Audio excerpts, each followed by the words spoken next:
Smoke still rises hours after not one but two strikes hit this area north of Kharkiv.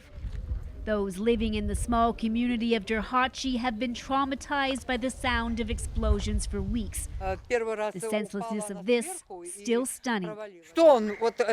Was this building an obstacle that had to be blown up? Tell me, please, says the 76-year-old who woke up after hearing the blast early this morning.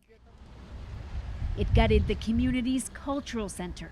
This building was being used to store humanitarian aid, and after it was hit by a missile or a rocket, volunteers turned up here to try to salvage things like diapers and formula.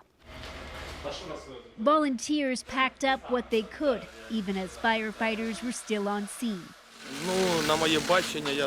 I think the purpose of this shelling was to destroy our food center so that there would be a humanitarian catastrophe, said the mayor of Derhachi. 2 people living in a home nearby were killed in the attacks. And this is in an area where Ukraine is gaining ground. The border lies less than 40 kilometers from here. And this week, Ukraine has been seizing villages back from the Russian military, which is now focused on the southeast, but still struggling.